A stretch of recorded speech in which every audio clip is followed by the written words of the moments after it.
Em primeiro lugar, é dar as boas-vindas a todos, saudar todos os que aqui estão presentes e, em particular, aqui estes dois meus camaradas aqui ao meu lado, que é o camarada Ângelo Alves da Comissão Política, do Comitê Central, que, enfim, tem a seu cargo as questões internacionais, e aqui ao meu lado o camarada Eduardo Luciano, que ninguém aqui conhece, da DOREV e vereador da Câmara Municipal de Évora.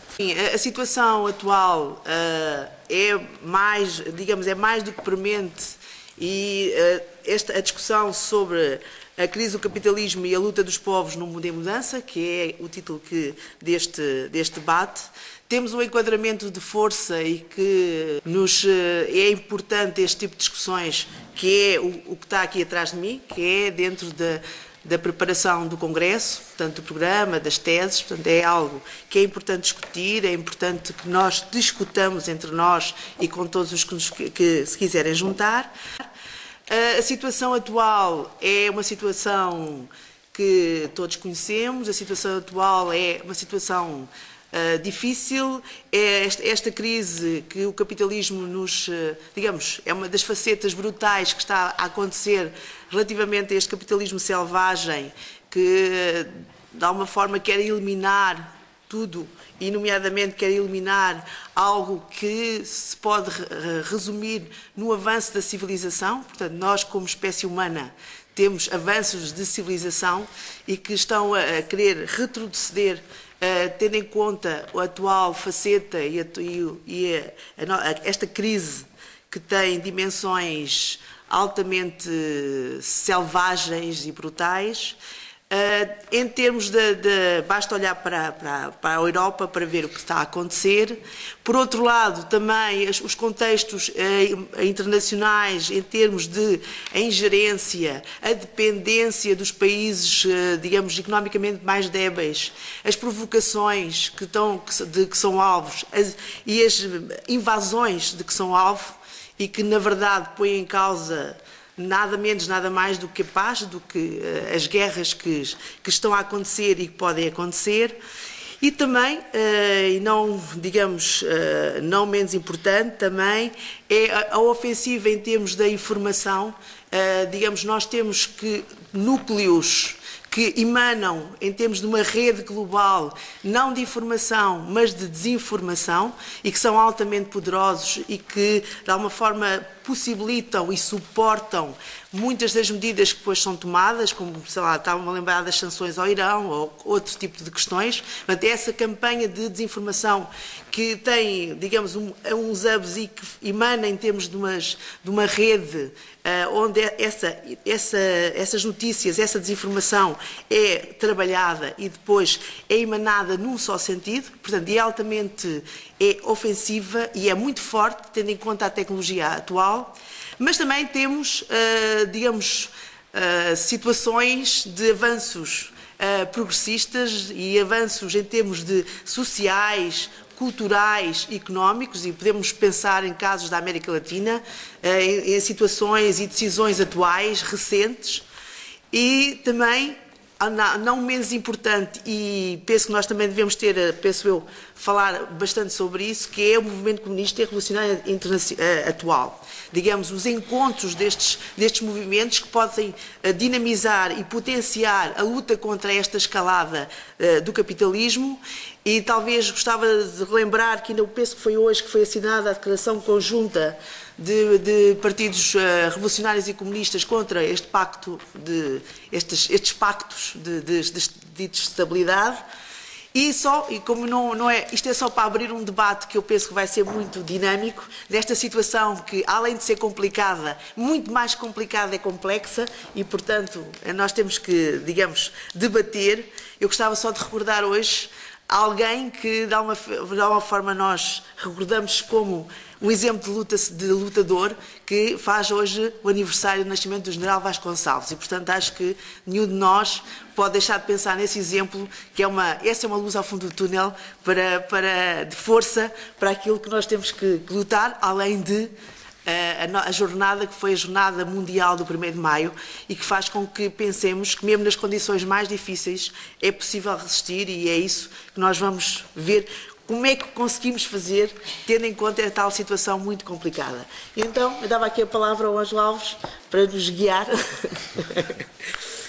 Bom, então, muito boa noite a todos. Nós realizamos este debate, em primeiro lugar queria também agradecer o convite para estar aqui a conversar com vocês. Portanto, a ideia é termos aqui uma conversa e não tanto uma exposição ou duas exposições iniciais, ou três, de forma unívoca. A ideia é termos aqui uma troca de impressões, tanto mais que este debate se realiza no quadro da preparação do nosso 19º Congresso, que se realizará em finais de novembro, inícios de dezembro, e estamos exatamente na primeira fase da preparação do Congresso, em que, após a aprovação pelo Comitê Central do Partido de uma resolução que enquadra a discussão preparatória do nosso Congresso, a palavra mais importante nesta primeira fase do nosso Congresso, aliás, como as outras duas que se lhe seguirão, é a palavra dos militantes e não só dos amigos do partido para dizerem aquilo que lhes vai na alma, para expressarem as suas preocupações, as suas dúvidas, as suas teses, as suas análises, para que, de facto, o Congresso do Partido Comunista Português possa ser aquilo que nós afirmamos com orgulho, que é uma expressão viva de uma profunda democracia interna dentro do PCP, e não só isso, uma forma de o PCP contactar com os seus militantes, mas não só, para fora das fronteiras da sua própria organização, recolhendo opiniões, recolhendo visões, por mais diferentes que elas sejam. Estamos naquela fase e naquele momento em que as opiniões diversas contam muito para que possamos vir a construir aquilo que irá sair do nosso Congresso, a orientação do PCP e a análise do PCP sobre as questões da situação internacional, neste caso, mas também sobre a situação nacional, a luta dos trabalhadores e do povo português e aquilo que é o nosso projeto de transformação da sociedade. Nós realizamos este Congresso numa fase muito, como já foi dito, muito complexa da vida nacional e da vida internacional. Talvez mais do que nunca nos últimos 20 anos, e digo 20 anos porque há 20 anos ou há mais de 20 anos atrás houve um acontecimento internacional que teve um impacto nacional muito grande, que foi as derrotas do socialismo e o desaparecimento do Bloco Socialista e da União Soviética, e esse foi um acontecimento internacional que teve um impacto mundial e em todos os países, mas estava eu a dizer que, muito possivelmente, desde há 20 anos a esta parte, nunca a nossa situação nacional esteve tão interligada e teve uma conexão tão direta com os principais acontecimentos e desenvolvimentos da situação internacional. E este é o primeiro apontamento. A crise que nós estamos a viver em Portugal, a situação que nós estamos a viver em Portugal, a crise económica e social, a ofensiva do atual governo, o pacto de agressão, que é o eixo estruturante da ofensiva das classes dominantes do nosso país contra os trabalhadores e contra o nosso povo, são uma expressão concreta de um outro fenómeno e de um outro desenvolvimento que é hoje o epicentro, digamos assim, dos desenvolvimentos da situação internacional, que é a profunda crise económica e social do capitalismo, que é em si expressão do aprofundamento da crise estrutural do capitalismo. Dito isto, é importante começarmos do início, diria assim. E começar do início, em sede de um debate que se realiza no âmbito da preparação do Congresso, obriga-nos a fazer uma afirmação. É que as teses, as análises, as projeções relativamente aos desenvolvimentos da situação internacional que o PCP aferiu no seu 18º Congresso, vieram-se todas a confirmar. a profunda crise que nós estamos hoje a viver do sistema capitalista foi prevista pelo PCP, não só no 18º Congresso, mas em congressos até anteriores ao 18º Congresso. Eu relembro, por exemplo, no 15º Congresso do nosso partido, nós apontávamos já as tendências de aprofundamento da crise estrutural do capitalismo e os riscos de um esvaziamento da bolha financeira, já lá vamos o que é isto da financiarização da economia mundial, um esvaziamento da bolha financeira, e apontávamos na altura, por exemplo, o mercado imobiliário nos Estados Unidos como um dos fatores de alto risco e a economia norte-americana como um dos fatores de alto risco para o desencadear de uma crise económica na maior potência capitalista mundial que teria efeitos em toda a economia capitalista. Ora, passado tantos anos e depois dessas análises, aqui está a realidade a dar razão ao PCP e a dar razão às teses fundamentais que fomos elaborando ao longo destes anos. Portanto, esta é a primeira nota. A justeza e o acerto da nossa análise até hoje daquilo que são os principais traços do desenvolvimento da situação internacional e do desenvolvimento do próprio capitalismo na sua fase atual imperialista. A segunda ideia, começando também pelo início, é esta. Nós, no 18º Congresso, aprovámos duas grandes ideias centrais. Uma primeira afirmava que a situação internacional estava cheia de perigos para os trabalhadores, para os povos e para a própria humanidade, mas que esses perigos coexistiam com potencialidades, com reais potencialidades de desenvolvimento da luta progressista, da luta por conquistas antimonopolistas e de sentido anticapitalista e até de potencialidades para o desenvolvimento da luta revolucionária. Ora, a realidade hoje torna essa análise muito mais clara.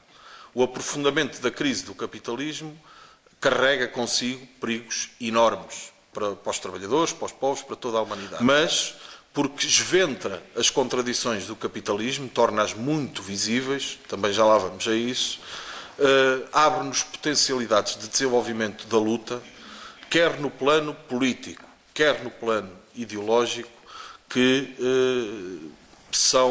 não são raras, porque estas crises são cíclicas, mas que nos últimos 20 anos, de facto, nos abrem alamedas de esclarecimento e de desenvolvimento da consciência dos povos relativamente àquilo que é a natureza exploradora e opressora do capitalismo.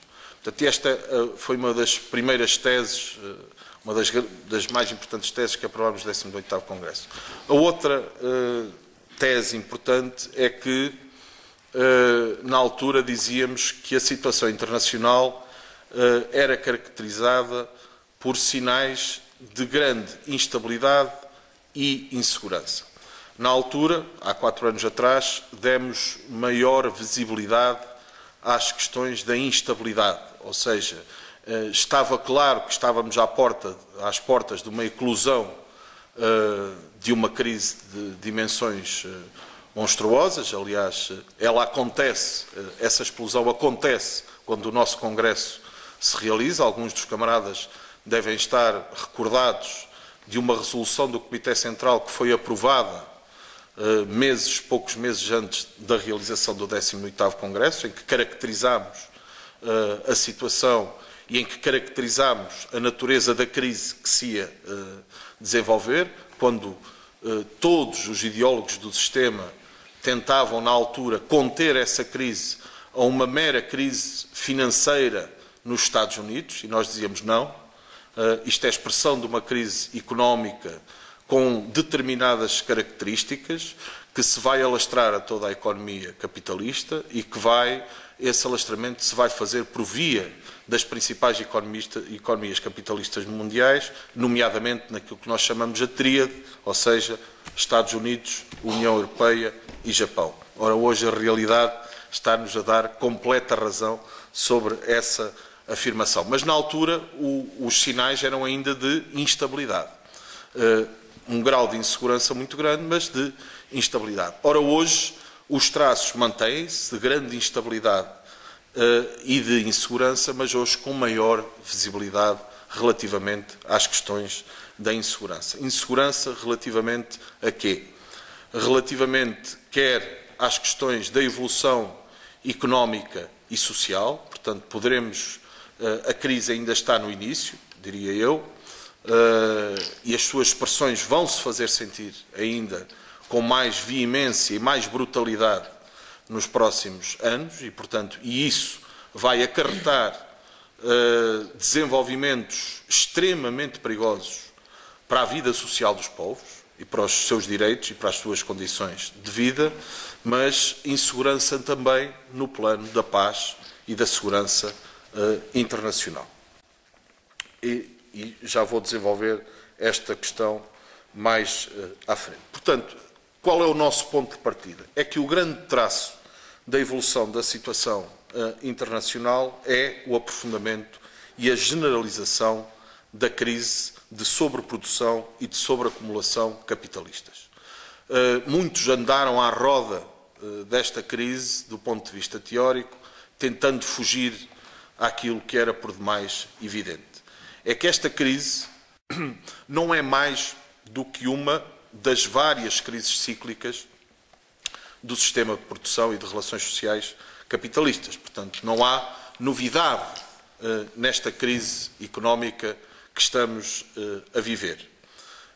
A única novidade que existe é que ela tem lugar num quadro em que as 5 contratendências clássicas que o capitalismo utiliza para contrariar a lei da baixa tendencial da taxa de lucro, que é o que está no coração desta crise económica que estamos a viver, parecem estar, de alguma forma, relativamente esgotadas.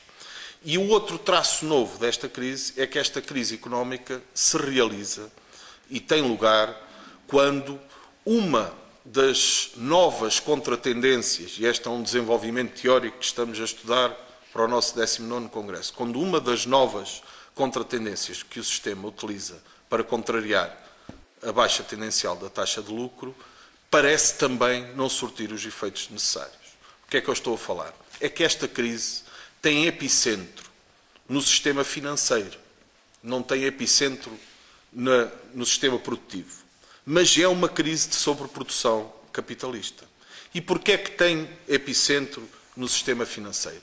Porque o sistema, depois de tentar várias contratendências, como o aumento a baixa dos salários, o aumento da exploração do trabalho, com o aumento do horário de trabalho, a aposta no comércio externo, por exemplo, a globalização. Não é? A globalização foi a expressão concreta de uma das tentativas de contratendência à baixa tendencial da taxa de lucro. Portanto, falo destas 3, poderia continuar. Portanto, depois destas contratendências não surtirem efeito, o capitalismo investiu na financiarização da economia para contrariar a baixa tendencial da taxa de lucro. E, portanto, aquilo que houve no plano económico foi um descolamento quase por completo daquilo que é a esfera produtiva da economia capitalista da esfera financeira.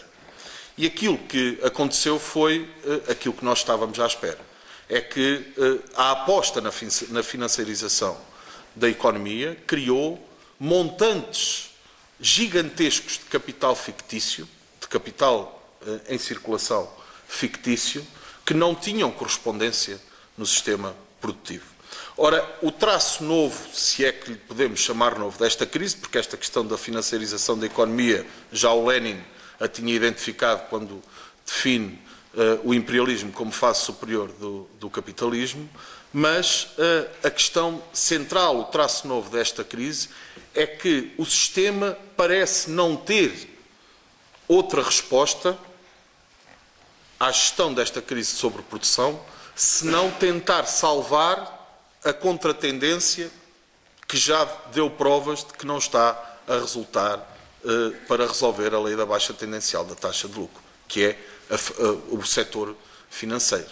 E aquilo que está a acontecer é que o sistema está, por via da sucção da mais-valia produzida no sistema produtivo, a riqueza criada pelos trabalhadores, e por via dos Estados, está a tentar, como se os Estados funcionassem como umas condutas gigantes de sucção, sugar todos os recursos públicos e produzidos na esfera produtiva para continuar a alimentar o sistema financeiro, para continuar a alimentar a dimensão do sistema financeiro, ao mesmo tempo que aposta numa solução clássica que o capitalismo tem para resolver as suas crises sobre produção, que é a destruição de capital e a destruição de forças produtivas. Ora, o que a realidade vem demonstrar é que não só nada disto aconteceu, como o mundo hoje está mais injusto, as desigualdades sociais são maiores,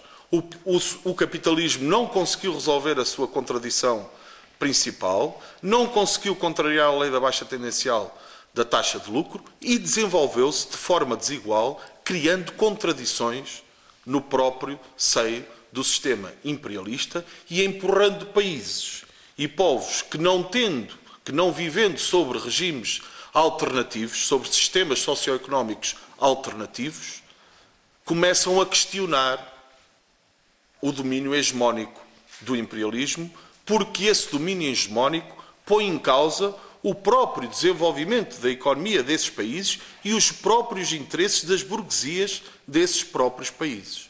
E hoje nós temos uma situação, e este é um traço importantíssimo da situação internacional, que é uma profunda crise económica do capitalismo, a par com dois fatores.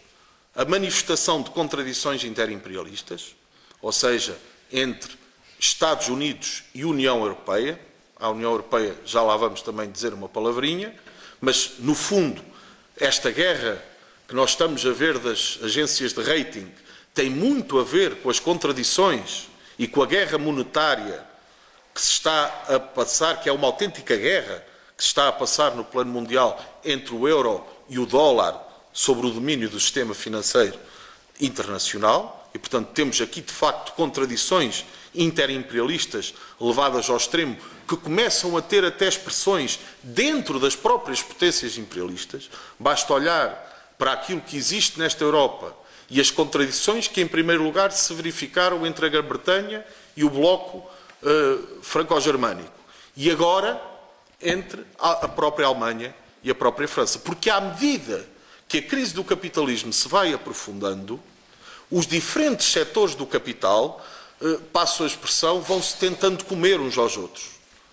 Vão-se tentando apropriar, concentrar no processo de concentração, vão não só retirar aos trabalhadores e aos povos, e àquilo que é criado por eles, mas vão tentando cada vez mais retirar porções do comércio externo, da produção, a outros setores do capital. E isto tem expressão nas diferentes potências imperialistas, porque as potências imperialistas são isso.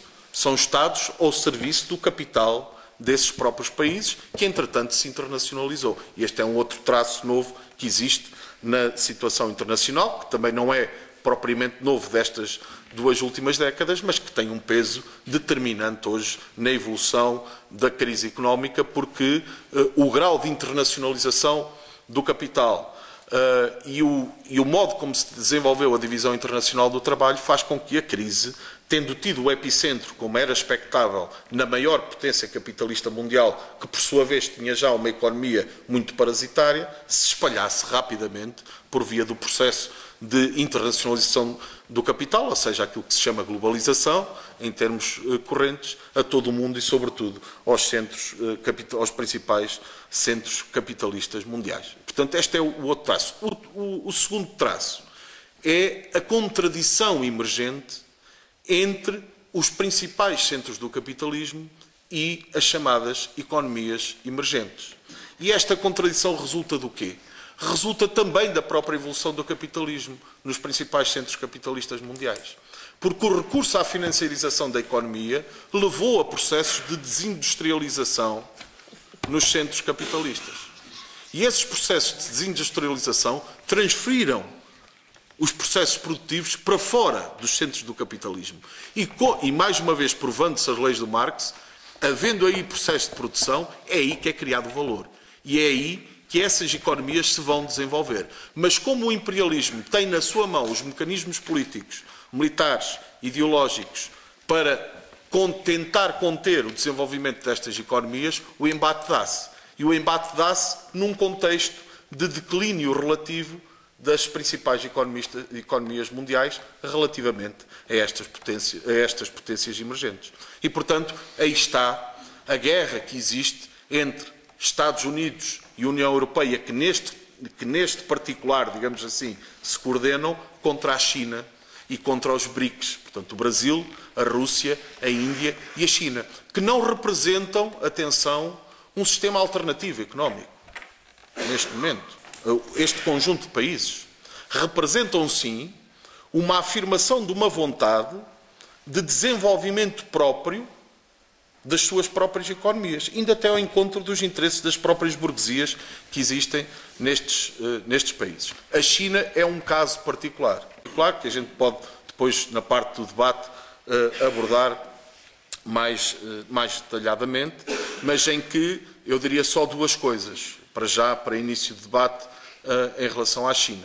Primeiro, o crescimento económico da China faz-se por decisão do Partido Comunista Chinês, que tem uma leitura teórica que é correta à luz dos comunistas, à luz da nossa ideologia, que é um país que passou de um Estado feudal, de um Estado de desenvolvimento próximo do feudalismo, para o socialismo, sem desenvolver as suas forças produtivas. E, portanto, segundo as leis do marxismo, isto é muito difícil, se não impossível. E, portanto, aquilo que a China fez, num quadro de domínio hegemónico do imperialismo, foi tentar desenvolver as suas forças produtivas. E para desenvolver as suas forças produtivas, no quadro atual em que vivemos, sem uma União Soviética, teve que fazer cedências ao imperialismo, teve que fazer cedências ao capital transnacional, teve que, digamos assim, meter a besta dentro do seu próprio coração e criar uma burguesia dentro da sociedade chinesa e dar espaço ao poder, porque é assim que estamos a falar, ao poder do capital privado e do capital, nomeadamente, transnacional. Num quadro em que o poder político da China está aqui e é exercido pelo Partido Comunista Chinês e o poder económico destas novas classes está aqui. Agora, como disse uma vez um dirigente chinês, o problema é essa balança se inverte e aí é que está tudo estragado. Portanto, e este é apenas para início de debate esta ideia de que o desenvolvimento da China se faz à luz de um conceito correto do ponto de vista marxista. A segunda ideia relativamente à China é que a China, apesar das suas profundas contradições, e que poderemos debater, representa hoje uma pedra gigantesca no sapato do domínio hegemónico do imperialismo. E basta ver, por exemplo, que quando a China quer, e o problema aqui é esse, o problema é quando a China não quer, e já podemos debater depois disso mais tarde, mas quando a China quer, consegue funcionar como um travão aos projetos mais tenebrosos do imperialismo. Veja-se o que se está a passar relativamente à Síria e ao Irão.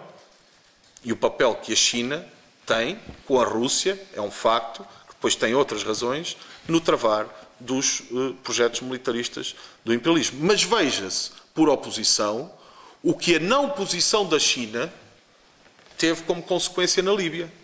Não é?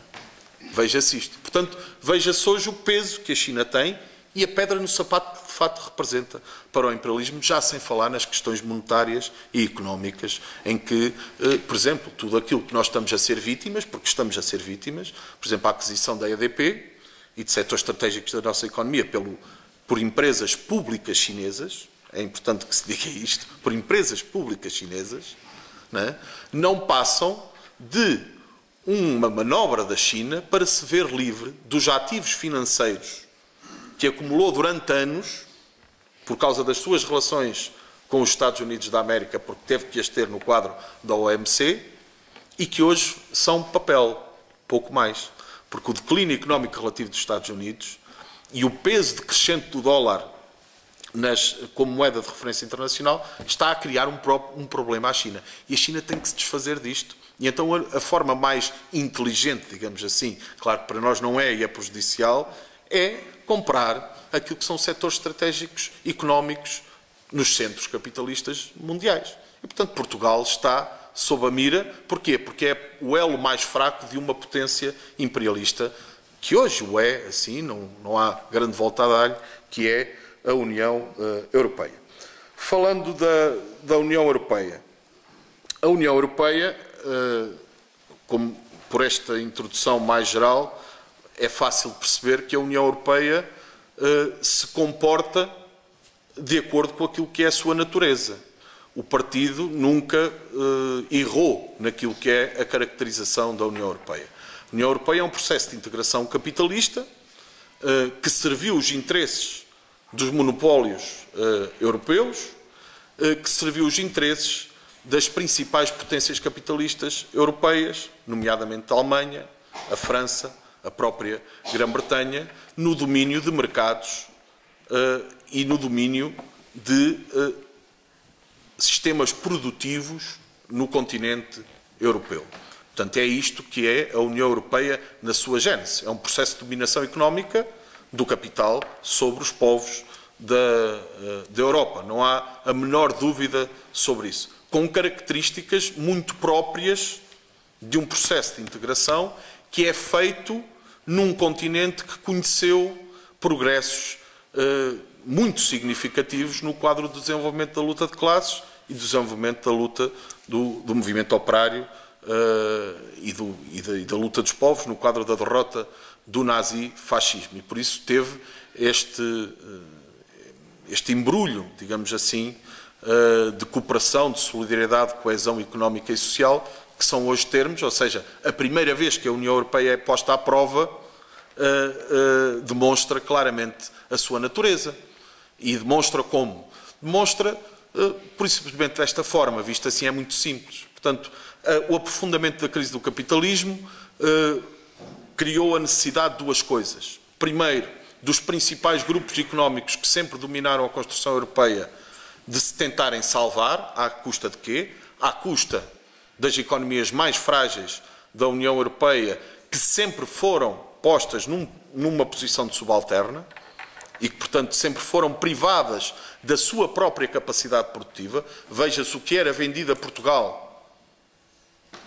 relativamente àquilo que era o nosso papel na União Europeia. O nosso papel era vender sol, não é? Vender sol e aceitar as cotas de produção da agricultura, que tiveram as consequências que tiveram aqui, nomeadamente no Alentejo, as pescas, metalomecânica pesada, portanto, todos os setores, portanto, destruição de tecidos produtivos. Para quê? Para permitir o escoamento da sobreprodução, lá está a sobreprodução sempre, o escoamento da sobreprodução das principais potências para a periferia do sistema. Ora, isto teve duas vantagens. Não é? Permitiu o crescimento e o fortalecimento dos grandes monopólios europeus e permitiu a criação de Estados amarrados ao desenho institucional da União Europeia, e por isso surgiu o Pacto de Estabilidade e Crescimento, surgiu o Tratado de Maastricht, surgiu mais tarde agora o Tratado de Lisboa, portanto amarrados nesta teia institucional que não têm capacidade de resposta. E, portanto, quando eclode a crise, é para estes países que é dirigida a transferência dos custos dessa mesma crise e depois, claro, as burguesias nacionais fazem o seu papel, que é transferir para os trabalhadores, para nós, os custos dessa mesma crise. Portanto, esta é uma das questões fundamentais para perceber relativamente à União Europeia. A segunda questão fundamental para perceber relativamente à questão da União Europeia é a contradição imperialista que a União Europeia tem com os Estados Unidos e, por sua vez, a contradição que a União Europeia tem com a periferia do sistema, não é? Com os chamados países em desenvolvimento. Isto exige, por parte da União Europeia, uma maior assertividade enquanto potência imperialista na intervenção internacional e, portanto, aí está o militarismo da União Europeia, os acordos económicos com a periferia do sistema, mas para que isso seja efetivo é necessária uma ainda maior concentração do poder político e económico na própria União Europeia. E, portanto, surge, por exemplo, o Tratado Orçamental. Surge, por exemplo, o Tratado Orçamental na União Europeia. Quais são as consequências disto? As consequências estão à vista. É um retrocesso social, e civilizacional de dimensões históricas. No continente que era dado como mais desenvolvido, que era um exemplo em termos de direitos sociais, nós somos o continente que hoje mais está a regredir do ponto de vista dos direitos sociais, dos direitos laborais, dos direitos civilizacionais. Qual é a consequência disto? Mais crise, mais recessão e estas medidas que eram direcionadas contra os países da periferia começam a não chegar. Porque, como eu disse no início, estas medidas são os sementes de novas crises. E então aquilo que está a acontecer é que numa escalada de recessão, austeridade, a crise está-se a aproximar cada vez mais do centro da Europa, do centro capitalista da Europa. Eles quiseram fazer um cordão sanitário à volta dos principais grupos económicos e das principais potências económicas, mas o facto é que esse cordão sanitário era uma ilusão, mesmo dentro da própria lógica capitalista. E aquilo que está a acontecer é que agora está a Espanha, né, às portas de um ciclo recessivo profundíssimo, a França já dá sinais de uma profunda crise económica e o próximo pode ser a Alemanha. E quando chegar à Alemanha, a Europa vai estar numa situação muito crítica, porque aí as contradições interimperialistas vão se revelar em toda a sua magnitude. E então aí podemos estar perante uma situação, quer do ponto de vista social, quer do ponto de vista da segurança internacional, extremamente perigosa para os povos. É isto que está em causa nesta União Europeia com os desenvolvimentos na crise. E agora os camaradas dirão, pronto, então isto vai tudo estourar e a gente não sabe para onde é que isto vai. É um facto. A situação desenvolve-se de tal modo que a sensação que temos é que vivemos em cima de uma panela de pressão e que se está a tentar tirar o pipo várias vezes para ver se ela não explode, mas que a sensação que dá é que já não há pipo que lhe valha, que ela está mesmo a explodir e que, portanto, há uma solução. E a solução reside na alteração significativa, por um lado, da própria resposta sistémica à crise, ou seja, com uma inversão de rumo. E a solução de fundo reside num outro sistema socioeconómico, no socialismo. E, portanto, o socialismo, digamos, e continuando com a imagem da panela de pressão, o socialismo será conseguirmos tirar a tampa à panela de pressão antes dela explodir.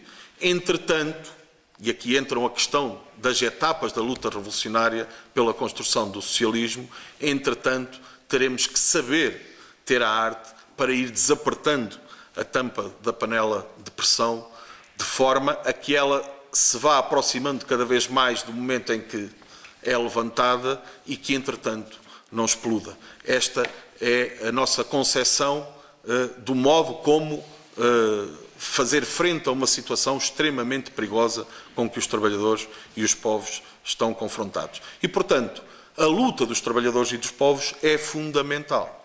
Se ela não se realizar, o sistema vai continuar a desenvolver-se de forma caótica, porque é neste momento aquilo a que estamos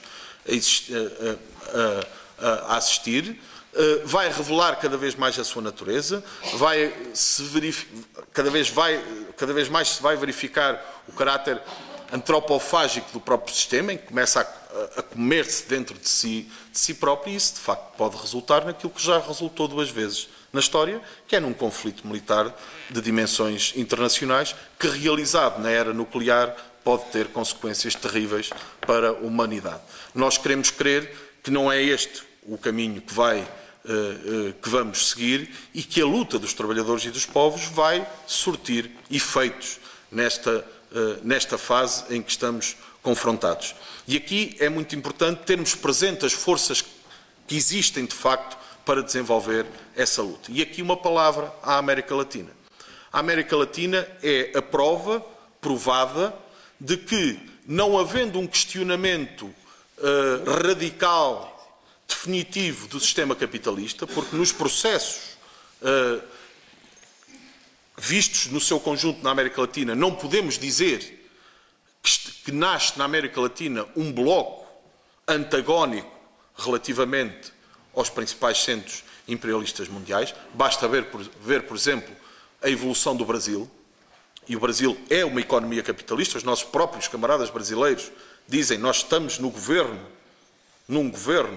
porque eles participam no governo de um país capitalista, mas com características particulares, em que a social-democracia, que aqui na Europa é um dos pilares fundamentais do imperialismo, a social-democracia na América Latina está condicionada já pela própria evolução da luta de classes. E este é um fator fundamental. Mas porquê é que a social-democracia na América Latina está condicionada? Porque houve processo de luta popular, de mobilização, que lutaram não só por esta ou por aquela questão, mas que questionaram questões centrais do domínio imperialista naquela região. A questão, por exemplo, agora na Argentina, da nacionalização da empresa petrolífera que era propriedade da Repsol. A Cristina Kirchner, o que é? É uma social-democrata, mas é uma social-democrata que acabou de fazer ontem um mega comício com 100 mil pessoas a defender o caráter estratégico das nacionalizações, dos setores estratégicos da economia argentina. E isto acontece porquê?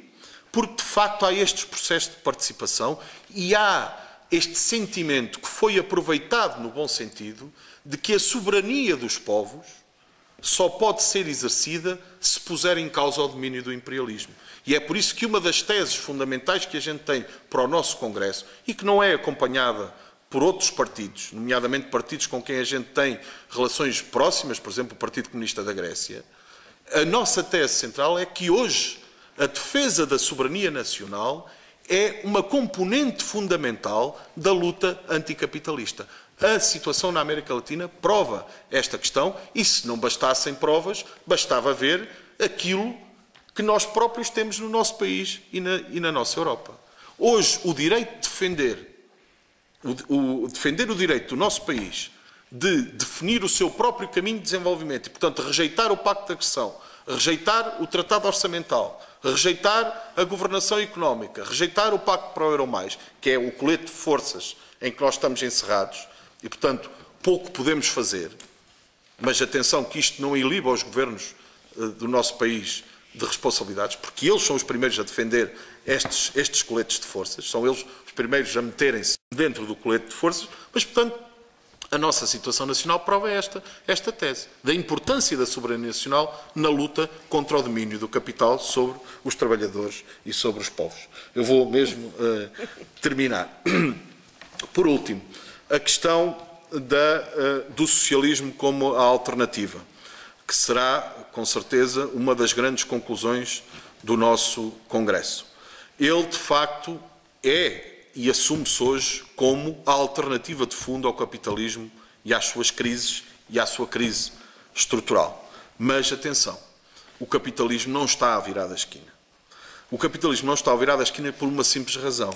É que se é verdade, o socialismo, peço desculpa, por uma simples razão, é que se é verdade que o capitalismo, se é verdade que se estão a acumular fatores objetivos para o desenvolvimento da luta, e os fatores objetivos são estes todos que eu estive a falar, portanto, a agudização da luta de classes, a incapacidade do capitalismo resolver pelos seus próprios meios a crise com que está confrontado e, portanto, esses fatores objetivos são reais. Há um problema de fundo, é que o fator subjetivo está profundamente atrasado. Está profundamente atrasado em função das derrotas do socialismo, que foram há meia dúzia de minutos à escala da história, embora essas primeiras experiências também tenham demorado meia dúzia de minutos à escala da história, e, portanto, por isso é que dizemos que foram as primeiras experiências e tiveram o impacto que tiveram, e é notável como é que experiências que duraram tão pouco tiveram um impacto tão grande na vida dos trabalhadores e dos povos e nas conquistas, que ainda hoje são o alvo do retrocesso social e civilizacional com que o imperialismo tenta resolver esta crise. Vejam lá a magnitude daqueles processos, mas a derrota destes processos causou atrasos muito grandes no fator subjetivo. E, portanto, é necessário, sim, dar mais visibilidade à alternativa do socialismo, mas ir compaginando a luta de resistência com a luta por conquistas, pela defesa das conquistas e por novas conquistas, com a luta pela superação revolucionária do capitalismo. Esta é a arte que os comunistas vão ter que dominar nos próximos anos, que não é uma arte fácil de dominar, tem a ver com as alianças sociais, tem a ver com a capacidade de fortalecermos a frente anti-imperialista. Por exemplo, nós estamos muito empenhados no processo dos encontros internacionais de partidos comunistas e operários, que é a primeira experiência depois da queda da União Soviética para reagrupar o movimento comunista. Mas não basta. Não basta. Os partidos comunistas têm que ir mais largo, têm que abraçar forças como, por exemplo, aquelas que na América Latina estão a protagonizar momentos importantes e processos importantes de contestação ao domínio hegemónico do imperialismo. Eu peço desculpa por esta intervenção um bocado longa, mas isto falar do mundo todo não é fácil.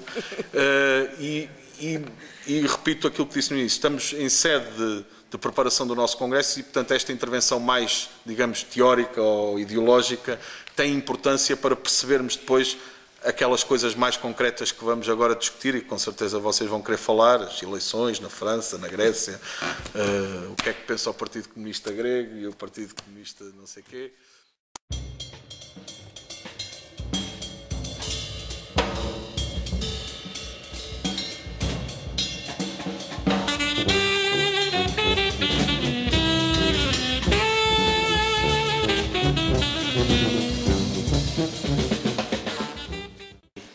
A primeira é a questão da China, que o Ângelo colocou aqui, e acerca da leitura teórica correta do Partido Comunista Chinês, ou seja, chegamos ao socialismo e ao desenvolvimento do socialismo percorrendo todas as etapas históricas que estão determinadas.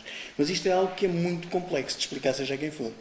Porque como é que nós explicamos a alguém que o Partido Comunista Chinês, para chegar ao socialismo, é o agente do aprofundamento do capitalismo.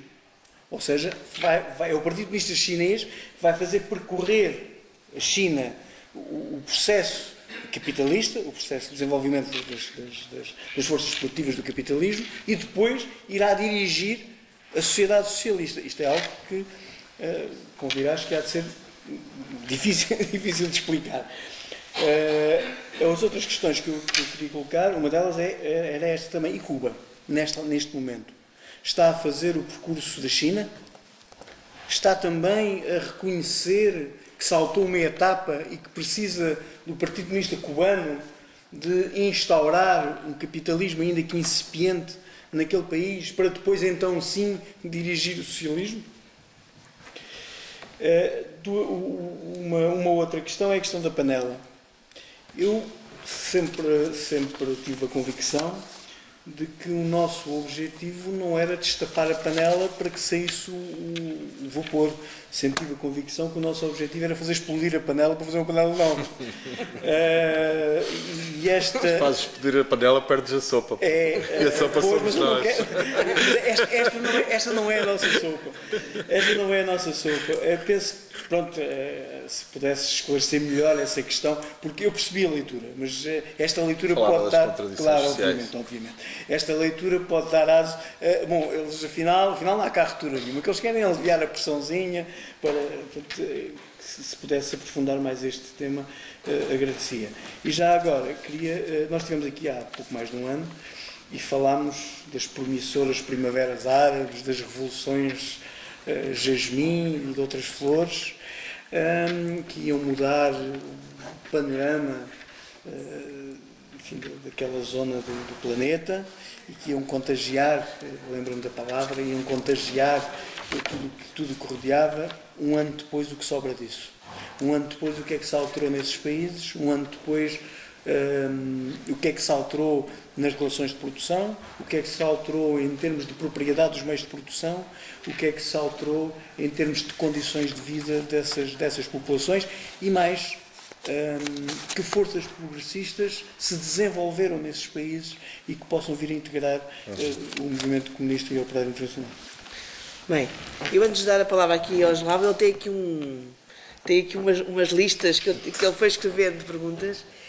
Obviamente que ele não é adivinho, mas eu acho que é só dar Tu falaste que isto tem a ver com a minha área, que isto era caótico, mas o facto de ser caótico não significa que o caótico é determinístico e, portanto, não é preciso uma bola de cristal, mas é preciso pensar um pouco sobre as coisas. Agora, e identificar as tendências. Exatamente. Agora, a questão é ver se consegues aí...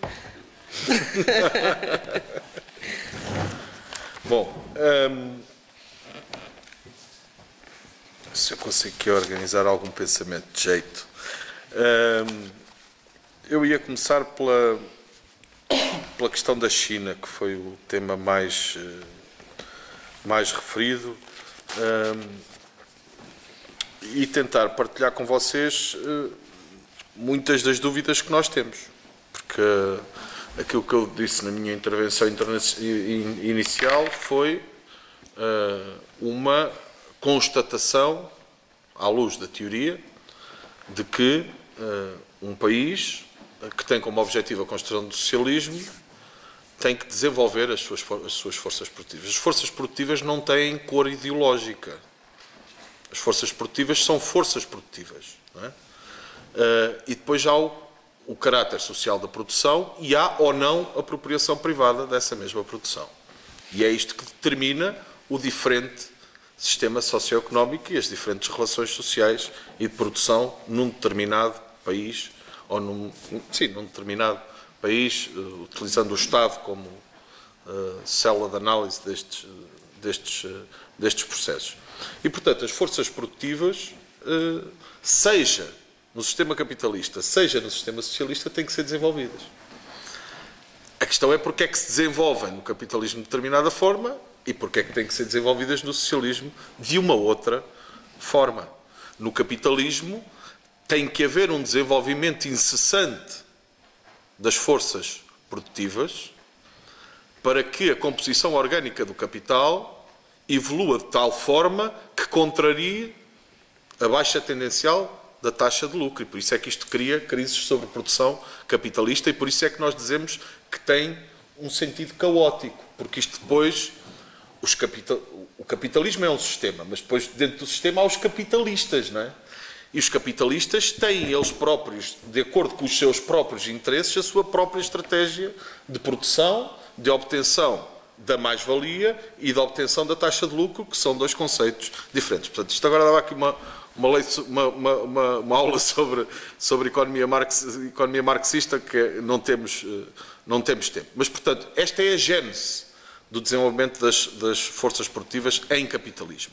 Em socialismo, o desenvolvimento das forças produtivas tem como objetivo central satisfazer as necessidades sociais e, portanto, chamemos-lhe o desenvolvimento das forças produtivas socialmente necessário, digamos assim, para o trabalho socialmente necessário para satisfazer as necessidades da população.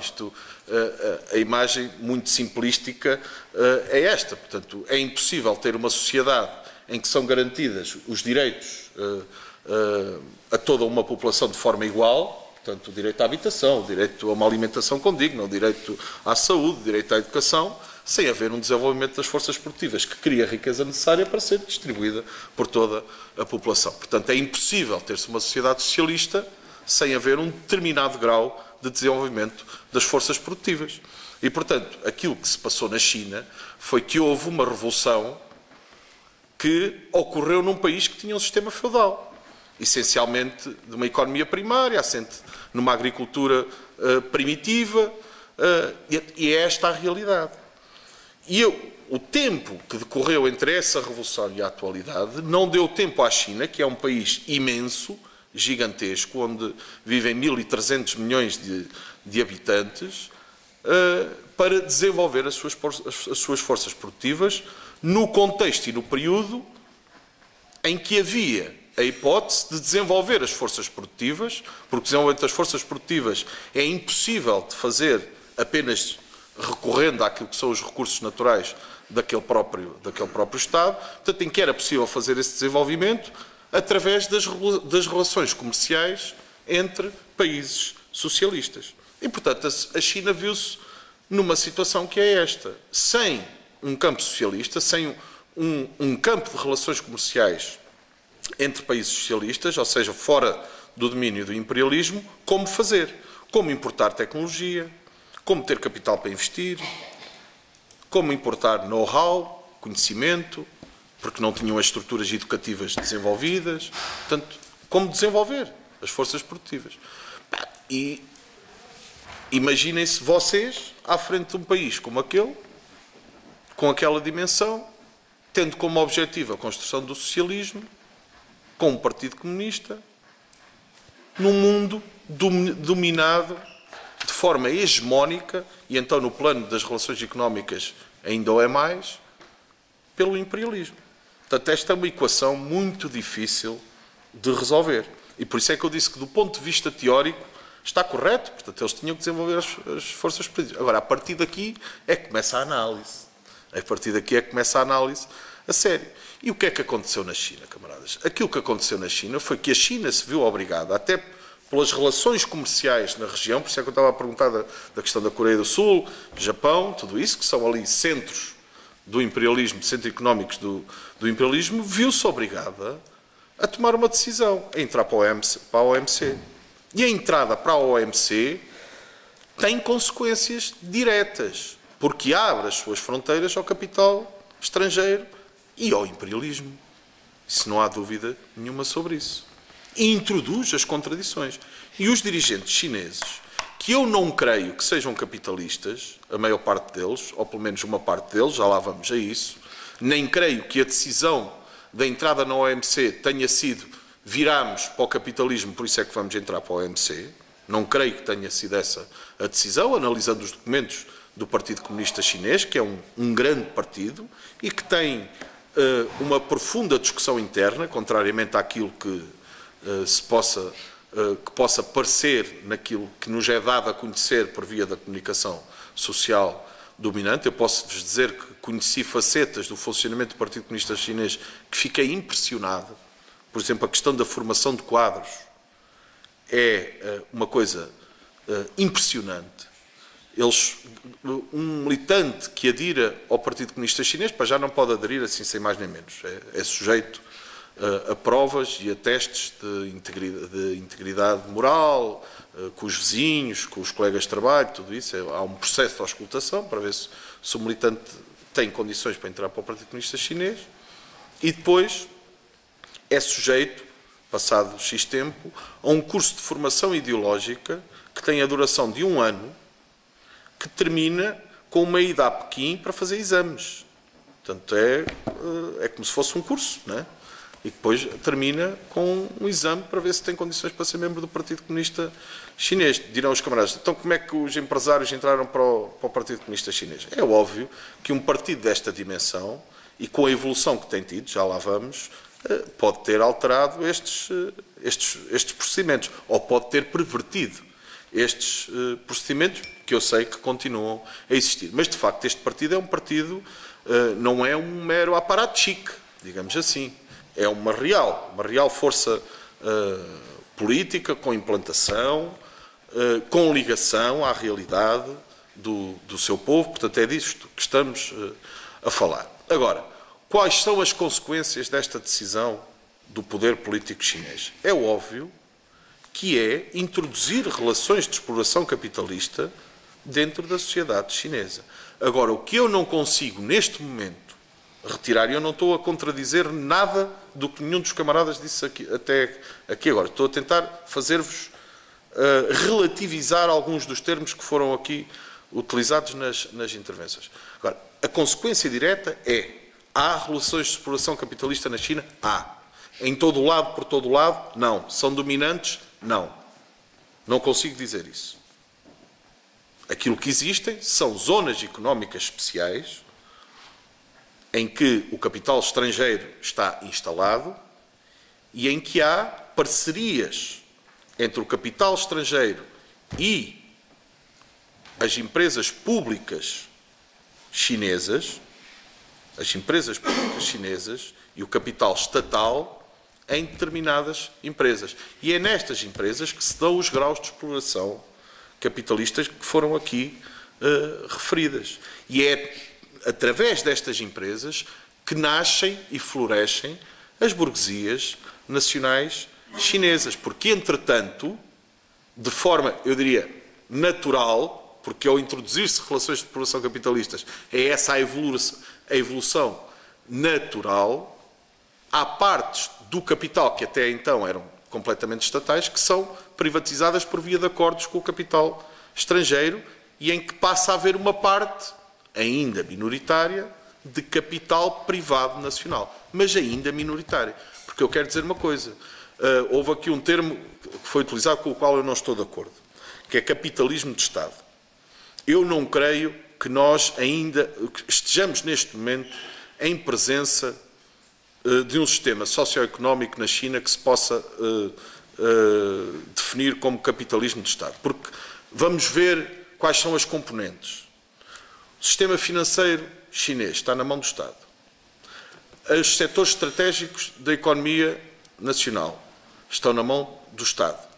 Tudo o que seja empresas para consumo interno dos chineses, há uma lei que proíbe que o capital estrangeiro tenha mais de 45%, penso eu que é essa a percentagem, do capital dessa empresa. Portanto, eu não creio, isto são apenas três elementos, eu não creio que nós estejamos ainda, eu estou a dizer ainda porque a evolução da China nos preocupa profundamente, mas não creio que estejamos ainda em presença de um capitalismo de Estado. Acho que estamos em presença de um Estado que, como dizem os próprios chineses, é um país com dois sistemas, em que, de facto, há zonas do país em que vigoram as leis fundamentais do socialismo, no plano económico e até no plano social, porque esta questão de não haver direitos sociais, vamos lá ver. A China, os camaradas têm que perceber que a China é um país imenso e tem as províncias, e as províncias têm um grau de autonomia considerável. E, por exemplo, nesta questão dos direitos sociais e dos sistemas de saúde e sistemas educativos, há diferenças de Estado para Estado. Eu posso-vos dizer, por exemplo, que já fui visitar províncias da China, Yunnan, por exemplo, em que existe um sistema universal, não é um sistema universal, um sistema socialista de educação e de saúde, em que, por exemplo, fui visitar uma cidade que é Kunming, que tem uma siderurgia imensa, que se transformou pura e simplesmente numa cidade. Tem 100 mil trabalhadores, essa siderurgia, e aquilo que eles construíram em termos de estruturas para os trabalhadores daquela siderurgia, fez daquilo uma cidade. Portanto, estamos a falar de uma cidade bem maior que Évora, não é? Bem maior que Évora, que faz 3 ou 4 Évoras, não sei. Portanto, em que os trabalhadores daquela empresa, que estão na gestão daquela empresa, com estas dimensões, têm sistemas de educação, de saúde, de habitação, que são propriedade da própria empresa, são propriedade dos trabalhadores. Portanto, esta é uma realidade, por exemplo, se fala pouco nos jornais burgueses sobre a China. Agora, isto é feito à custa de quê? Eles próprios o dizem. O desenvolvimento daquela cidade foi pago com que dinheiro? Com o dinheiro que é transferido das zonas económicas especiais, onde há exploração dos mesmos chineses, né? E níveis de exploração brutais, isso é verdade, portanto, para investir ali. Qual é a teoria dos chineses, dos camaradas chineses? É que esta é uma fase transitória e que, após o desenvolvimento necessário das forças produtivas, há o retomar do controle, por parte dos trabalhadores e do Estado socialista, de toda a economia e que, portanto, haverá lugar a uma homogeneização. Por exemplo, as questões da segurança social, que está muito atrasada na China. E nós não nos podemos esquecer que estamos a falar de um país que veio do ponto de onde veio. Porque, já agora deixem-me fazer aqui um parênteses, porque a gente, quando discute a China, é preciso ter presente a sua história. A China era dos países onde havia mais fome, onde havia mais pobreza. E segundo a ONU, não é segundo nós, segundo a ONU, foi dos países que nos últimos 20 anos mais progressos fez no combate à pobreza e no combate à fome. Os chineses, há 20 e tal anos, disseram, a nossa prioridade, disseram-nos a nós numa reunião, a nossa prioridade neste momento é acabar com a fome na China. E, de facto, não somos nós que dizemos, é hoje a ONU que diz que eles acabaram com a fome na China. Os camaradas dirão, é pouco? Claro que é pouco. Não é? Estamos a falar de um direito básico que aqui, em Portugal, infelizmente, já não está assegurado para toda a gente, mas que seria muito fácil de assegurar com o nível de desenvolvimento das forças produtivas que temos no nosso país, ainda assim, apesar da destruição a que estão sujeitas. Mas é preciso termos isto presente, esta evolução da China e o contributo que deu para a evolução da humanidade. Vocês, um dia, quem tiver paciência há de fazer este exercício, quer pegar nos números do PNUD, no Programa das Nações Unidas para o Desenvolvimento, que é o que mede a evolução da fome, da pobreza, de todos esses dados sociais, e experimentem retirar a China dessas estatísticas e vejam como é que o mundo estaria sem a China. Como é que essa evolução, como é que a evolução dos últimos 20 anos teria sido sem a China? O que prova, de facto, que o socialismo, né, na China teve os seus efeitos. E agora, fecho o parênteses e voltemos à realidade e à complexa realidade chinesa. É um facto que hoje uma das preocupações dos chineses, que vem de onde vem, a China vem de onde vem, é a tentativa, por exemplo, de homogeneizar e de criar, estamos a falar disto, de criar um sistema de segurança social, de criar um sistema de educação universal, de criar um sistema de saúde universal para toda a China. Aliás, há dirigentes chineses que já nos disseram, quando nós lhes perguntámos, então, esta crise vai-vos afetar, porque vocês têm as relações capitalistas no vosso seio, portanto, vocês mais cedo ou mais tarde vão ser afetados pela crise, apesar do vosso crescimento pujante. Eu disse, sim, não é já, vai ser agora em 2012, e está a ser, vamos passar de um crescimento de 11% para cerca de 8%. Vai haver um arrefecimento da nossa economia. E depois continua e diz, mas isso até acaba por ser positivo, porque aquilo que tem acontecido na China, e isto é um comunista chinês a falar, aquilo que tem acontecido na China é que, face ao crescimento pujante da nossa economia, tem havido um disparar das diferenças sociais, mas num quadro em que os pobres estão a ficar menos pobres e os ricos estão a ficar muito mais ricos. E é neste quadro que as diferenças sociais na China se estão a alargar e que se fala do aprofundamento das diferenças sociais, porque de facto elas estão-se a aprofundar. O problema é que quem estava na pobreza está um bocadinho menos na pobreza. Quem já era rico e quem tinha capital está a enriquecer a uma velocidade estonteante, né? E depois vemos essas manifestações de riqueza opulenta. O camarada dizia, igual a qualquer país capitalista, eu até vou mais longe, superior a alguns países capitalistas, mas neste quadro, e o tal dirigente chinês dizia, era um homem dirigente do Centro de Estudos Marxistas do Partido Comunista Chinês, um setor muito vivo e consequente do partido. Ele dizia, e portanto este arrefecimento da economia vai ser positivo, porque as pessoas vão se aperceber destas diferenças sociais e vão começar a exigir que haja um debate na sociedade chinesa sobre aquilo que são medidas básicas para tentar contrariar as diferenças sociais. Os camaradas responderão, pois está bem, isso é social-democracia. Pois é, pois é. E estas são as contradições que existem naquele processo. Mas aquilo que eu vos quero tentar demonstrar é isto. É que este processo de desenvolvimento das forças produtivas na China introduziu as relações de população capitalista e introduziu a luta de classes na China. Ela existe hoje. Mas aquilo que prevalece ainda, na nossa opinião, neste momento, é o domínio de um poder político que estabelece como objetivo a construção do socialismo sobre um poder económico em ascensão. E é por isso que vocês abrem o público e veem que um dirigente chinês de uma determinada região foi preso. Não sei se leram.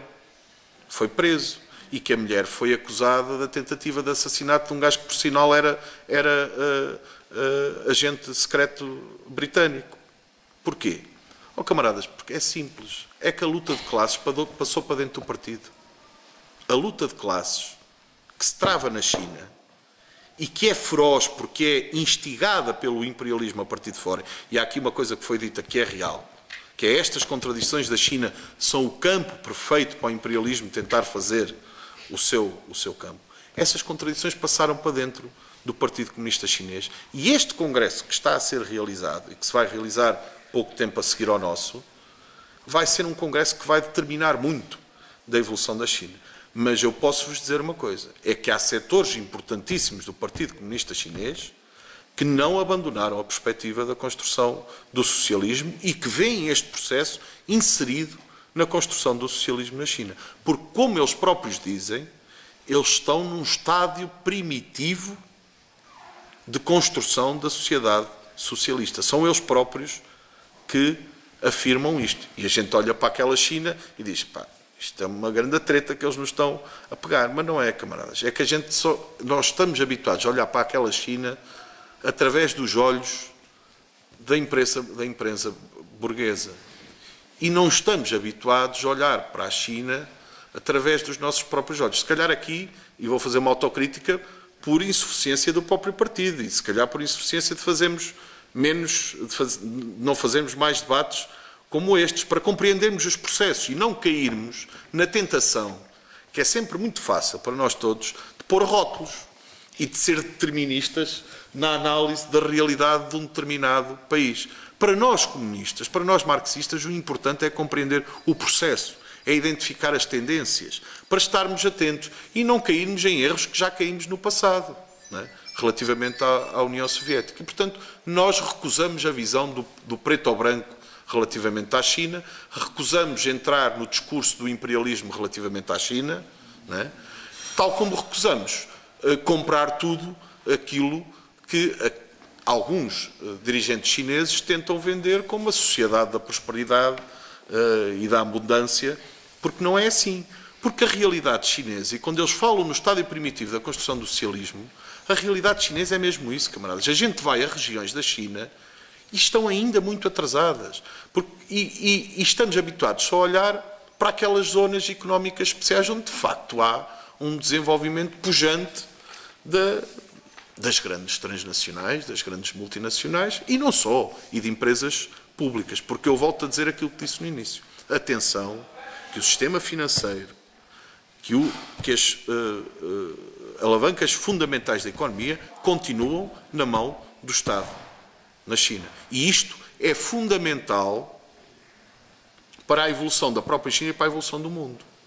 Não é igual a EDP, os camaradas se calhar vão se escandalizar com isto que eu vou dizer, não é igual para nós, portugueses, que a EDP tenha sido comprada por uma empresa pública chinesa ou que tivesse sido comprada por uma multinacional privada, fosse chinesa, ou fosse japonesa, ou fosse norte-americana. Não é. É que nós não sabemos qual vai ser a evolução da história. Podemos identificar as tais tendências, mas não sabemos. Imaginem que há alterações das correlações de forças no nosso país. Imaginemos que estamos em condições de negociar com o Estado chinês, se mantiver socialista, a recuperação dos nossos instrumentos fundamentais da nossa economia. É ou não é mais fácil negociar com um Estado com esses objetivos do que com uma multinacional que tem como interesse fundamental o lucro? É. Agora, eu não estou a dizer, e o partido nunca disse isto, que o mal menor, não. Nós criticámos a compra pela China da nossa elétrica nacional e da REN e o que anda para aí. Porquê? Porque nós não aceitamos a entrega do capital, dos setores fundamentais da nossa economia a capital estrangeiro, seja ele público, seja ele privado. Relativamente à questão militar e à China, respondendo ali ao camarada Abílio, eu não seria assim tão claro na ideia de que a China não investiu no seu desenvolvimento militar. Eu não sei se vocês já ouviram, para aí há um ano atrás, uma declaração da Hillary Clinton, muito preocupada, não é? Veja-se, chega à hipocrisia, muito preocupada com as taxas, com a percentagem do PIB que a China está a atribuir ao desenvolvimento do seu poderio militar. Não, a China tem perfeita consciência daquilo que se está a passar no plano geoestratégico mundial, que é aquilo que nós chamamos o grande cerco à China. Se vocês olharem para o desenvolvimento da NATO e para os acordos que a NATO está a fazer a nível regional, é mais do que óbvio. Aliás, se vocês repararem, hoje, a realidade, de forma muito simples, pode-se dizer desta forma. O imperialismo tem ou processos de guerra ou processos de ingerência que vão desde o Magreb até ao Extremo Oriente, quase. Em território sempre sem interrupções. Quase sempre sem interrupções. Considerando aqui a ingerência ao Irão, como é óbvio. Portanto, isto quer dizer alguma coisa. Não é à toa que a China, por exemplo, acabou a semana passada de fazer manobras militares, pela segunda vez, com a Rússia, simulando um conflito militar no Mar Amarelo. Não é à toa que a China não larga de mão a Coreia do Norte. E, inclusive, possivelmente lhes pode estar a passar tecnologia. Esta tentativa de lançamento do satélite é impossível, conhecendo nós o pouco que conhecemos da Coreia do Norte, porque é muito difícil conhecer a realidade da Coreia do Norte, infelizmente, mas é quase impossível eles terem desenvolvido sozinhos aquela tecnologia. E, portanto, a China pode estar a passar tecnologia para a Coreia do Norte. Porquê? Porque está a responder ao desafio geoestratégico e geopolítico, porque sabe que é o alvo central. Quando a gente fala do Irão, quando a gente fala da Síria, quando a gente fala do Mali, quando a gente fala da Guiné-Bissau, quando a gente fala de Angola, quando a gente fala de uma série de países no continente africano, estamos a falar, como eu disse no início, por um lado de contradições interimperialistas, por outro lado, domínio do imperialismo sobre recursos e rotas energéticas, e por outro lado, pela competição de mercados entre países como os Estados Unidos e a União Europeia e a China. É isto que se está a passar em África, por exemplo. Portanto, a China está perfeitamente ciente disso e tem vindo a investir muito na sua capacidade militar. Não tanto na dimensão da sua capacidade militar, porque a China já tem um exército que dava para construir, só o exército dava para fazer um país muito grande, não é? Mas sobretudo na capacidade tecnológica, porque infelizmente, eu digo infelizmente, hoje o maior avanço da capacidade militar e do risco militar com que o mundo está confrontado é através da tecnologia. Basta ver esta questão dos drones, mas não só. Por exemplo, houve este acordo de redução nuclear, o último entre a Rússia e os Estados Unidos. Porquê é que os Estados Unidos estão interessados neste acordo de redução nuclear? Porque, entretanto, já desenvolveram tecnologias na área das armas nucleares e das micronukes, como se costuma dizer, das armas micronucleares, que os põem em vantagem estratégica mesmo num quadro de redução do número de ogivas nucleares. Aliás, a redução até nem é uma coisa por aí além, porque hoje há um excedente imenso de armas nucleares relativamente àquilo que o mundo poderia aguentar. Portanto, 1/3 das armas nucleares que existem no mundo chegariam para dar cabo deste planeta. Portanto, há algumas que, de facto, estão aqui a mais do ponto de vista deles. E, portanto, é esta a realidade, não é? E esta evolução tecnológica está a ser seguida pela China e tem vindo a investir nisso. O lançamento do satélite chinês teve um objetivo científico e de afirmar a China como uma potência, não é? Mas tem também o objetivo militar, não é? Porque a Guerra das Estrelas não foi um projeto do Reagan, mas não deixou de existir, está aí. O sistema antimíssil é o quê? Se não a versão moderna da Guerra das Estrelas do Reagan. Portanto, isso está a evoluir e, aliás, já há cooperação militar, neste momento, entre a China e países como o Brasil, que depois também tem cooperação militar com vários outros, inclusive com os Estados Unidos, embora em decréscimo. Lá está uma das contradições do processo, e com países como a Venezuela, por exemplo, e até com Cuba na área da formação de quadros. Portanto, eu penso que, apesar da China, à luz da comparação absoluta, não ter nada a ver com uma potência como os Estados Unidos ou como o conjunto das potências da NATO, que detém mais de 50% da capacidade militar do mundo, muito mais. Aliás, em termos de gastos militares, as principais potências da NATO representam mais de 70% neste momento dos gastos militares mundiais, só para termos uma ideia, mas é a China que surge a seguir, digamos assim. Pronto. Sobre uma outra questão que veio aqui para cima da mesa, que é a questão da Venezuela, da América Latina. Primeiro, foi aqui dita uma questão que eu não estarei muito de acordo, embora perceba que tenha sido afirmado. Em comparação, penso que foi ali o amigo Jara, né? Que afirmou que, em comparação a China e a Venezuela, e na Venezuela não existem tantas diferenças sociais.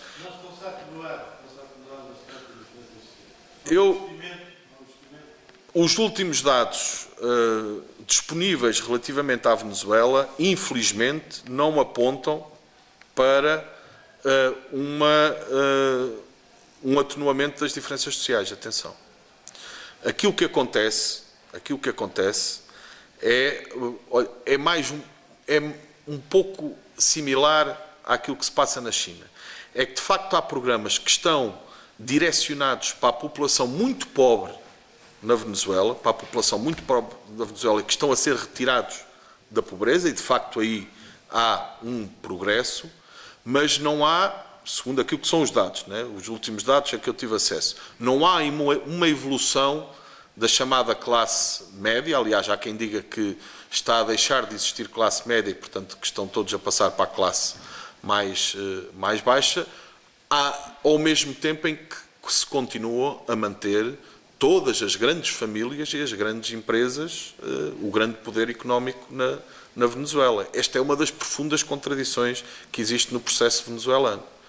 E porquê? E agora iria falar um pouco sobre a Venezuela. E respondendo a uma questão que é interessantíssima que aquele camarada colocou, que é até que ponto é que é possível levar o processo venezuelano no meio desta contradição, que é, eles ainda não puseram em causa o sistema económico dominante. Aquilo que eles têm nas suas mãos é o poder político, neste momento. Eles não têm poder económico. Porquê? Porque a única coisa que foi feita na Venezuela, se nós formos ver bem, e já foi um passo importantíssimo, foi a nacionalização da indústria de petróleo, que tem as receitas necessárias, que gera as receitas necessárias para alimentar as políticas sociais do governo Chávez, que são políticas de grande alcance. Não estou aqui a minimizar nada daquilo. Mas foi isto que de facto se passou. Por exemplo, vocês olham para a comunicação social na Venezuela, continua a ser detida pelos principais grupos económicos. A grande distribuição continua a ser detida pelos principais grupos económicos. É por isso que o Chávez lançou um projeto de criar uma rede alternativa popular, de gestão popular, de distribuição de bens alimentares e bens de primeira necessidade. Porquê? Porque o que é que está de facto a acontecer na Venezuela, que é um caso interessantíssimo e que nós temos que o estudar e aprofundar? É que o poder político foi conquistado na Venezuela por via do edifício burguês de representação. Não há dúvida nenhuma. E aquilo que o poder político conquistado está a tentar fazer, e que, em parte, é exercido por uma pequena e média burguesia, não são os trabalhadores que estão no poder na Venezuela, embora haja debates muito intensos entre o Partido Comunista e o PSUV sobre essa matéria, e esteja em discussão uma lei que visa dar poder aos trabalhadores, por exemplo, na gestão das fábricas, tudo isso. Portanto, mas aquilo que eles estão a tentar fazer é, imaginem este edifício aqui, em que eles tomaram de assalto este edifício, mas que o controle do edifício ainda é feito por forças contrárias do ponto de vista de classe àquelas que lá estão a ocupar uns andares do edifício, e através do poder que ganham por ocupar este edifício estão a tentar construir um edifício ao lado, que é o poder popular. Portanto, é esta experiência que se está a passar na Venezuela, que é uma experiência totalmente nova do ponto de vista da história da luta de classes. E, portanto, nós temos que ir acompanhando. Não sabemos como é que vai resultar. Agora, que tem contradições profundas, tem, até dentro das próprias forças que sustentam o presidente Chávez, porque o PSUV é um partido muito heterogéneo. Não se esqueçam que uma das primeiras medidas do PSUV foi a tentativa de dissolução do Partido Comunista da Venezuela. E o Partido Comunista da Venezuela resistiu, e eu estive no último congresso do Partido Comunista da Venezuela, e posso-vos dizer que foi quase emocionante ver o Chávez a fazer um telefonema em direto para o Congresso, quase a dizer, só não o disse ipsis verbis, a dizer: eu errei não, o Partido Comunista Venezuelano é necessário, a proposta do polo democrático que o Partido Comunista tem para a base política que apoia o processo venezuelano, a Revolução Bolivariana, é válido, e não só é válido como é necessário. Passado 6 anos da tentativa de dissolução e de absorção do Partido Comunista Venezuelano, que teve elementos que muitos de nós não conhecemos. Por exemplo, de tentativa de aliciamento de dirigentes do Partido Comunista Venezuelano, alguns dos quais se passaram para o PSUV, para o Comitê Central do PSUV, até para cargos ministeriáveis. Portanto, a luta política trava-se num processo com o qual estamos profundamente solidários. Porquê? Porque significa um avanço brutal e terminava a questão da Venezuela exatamente neste ponto. Porque, à semelhança da China, e não estou a comparar os processos, estou só a fazer analogias, à semelhança da China, nós dizemos as desigualdades sociais na Venezuela são enormes, são. Vamos à Venezuela, como eu fui, e vemos cartazes a dizer socialismo e tal, por cima de bairros imensos de lata, sem fim à vista. Autênticas cidades de lata, é verdade. Mas qual é o ponto de partida? Qual foi o ponto de partida do Chávez? Foi um país onde o capitalismo levou até ao limite o seu caráter explorador e criminoso e opressor. Até ao limite, camaradas. E esta questão responde a outra questão que veio aqui para cima da mesa, que é o que é que levou a que na América Latina acontecessem estes processos? O que levou, camaradas, foi que o imperialismo não andou distraído. Eu percebo o que é que tu quiseste dizer. Eles, de facto, andaram, do ponto de vista geoestratégico, um bocadinho distraídos. Mas, sobretudo, o que aconteceu foi que o capitalismo e o imperialismo, sobretudo o imperialismo norte-americano, e aqui há um fator de subjetivo importantíssimo, que é identificar num país que está ali ao lado o inimigo, e isto é comum a todos aqueles processos na América Latina, eles levaram a situação social até ao limite.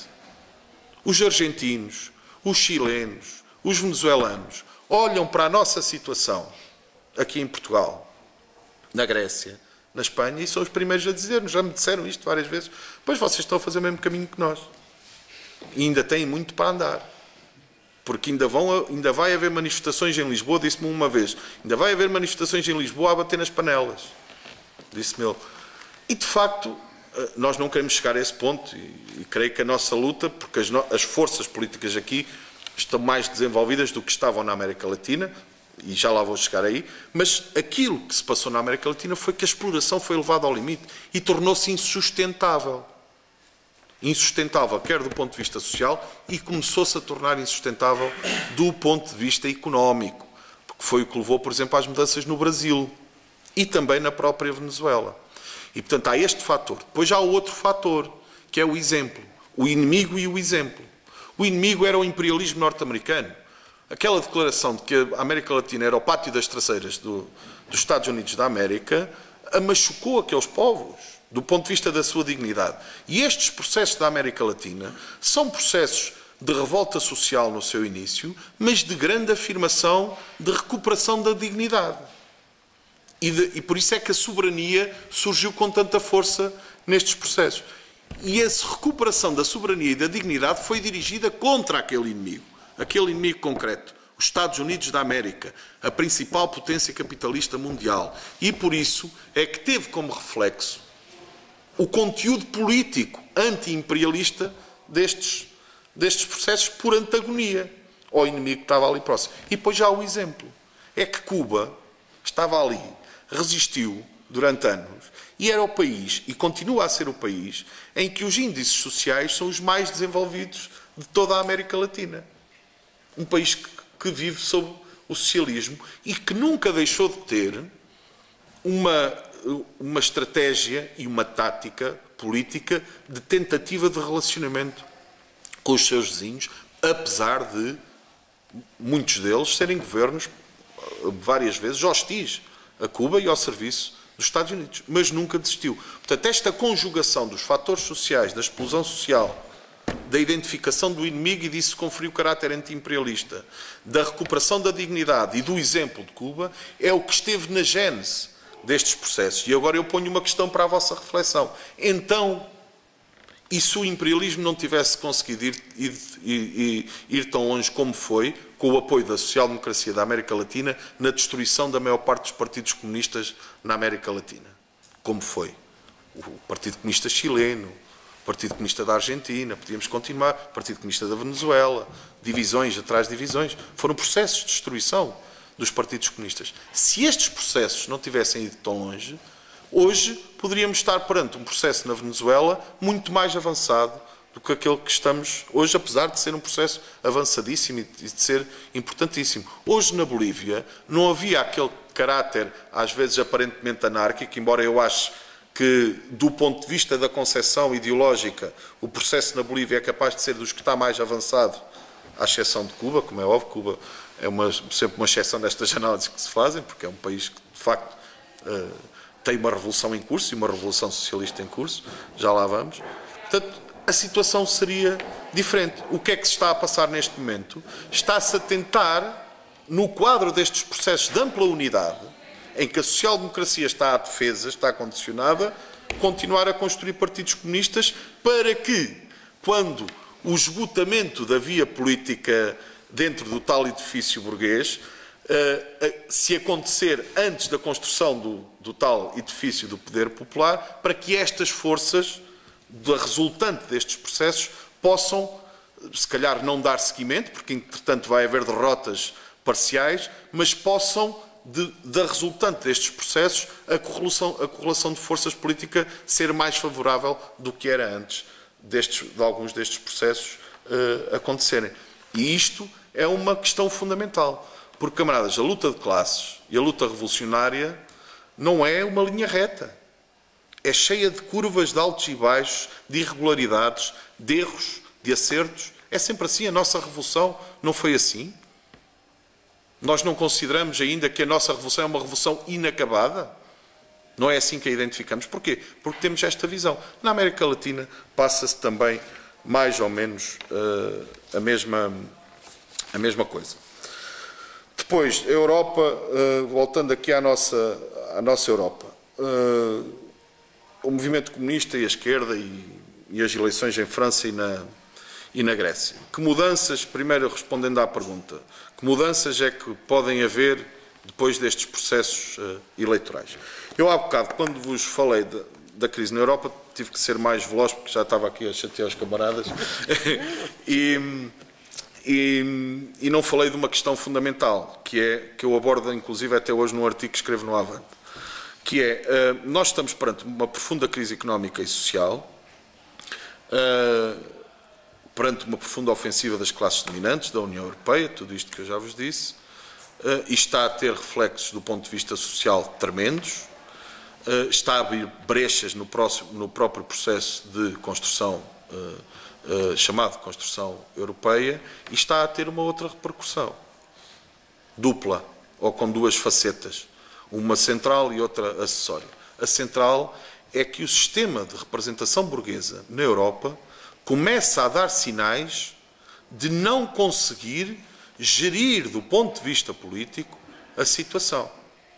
Aquele casamento típico entre a social-democracia e a direita, que tem alimentado o processo da União Europeia, aquilo que, quando o Partido Socialista diz aqui, vamos romper o consenso europeu, o que é que o Partido Socialista está a dizer? Está a dizer que até hoje a sua família política, e a direita, isso é bem visível no Parlamento Europeu, tem uma visão única sobre o processo de integração capitalista na Europa, o que diz muito sobre a natureza destas duas correntes fundamentais para a sobrevivência do sistema, seja aqui na Europa, seja noutros pontos do globo. Ora, aquilo que neste momento começa a haver sinais ténues ainda, é que este sistema de representação burguesa começa a dar sinais de fadiga de materiais. Quem é que estudou uma vez engenharia civil sabe o que é o termo, não é?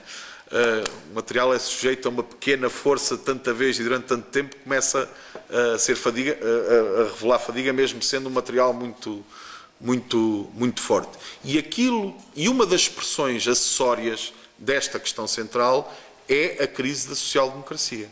A social-democracia está eu não diria, não me atreveria a dizer num beco sem saída, mas está a experimentar grandes dificuldades.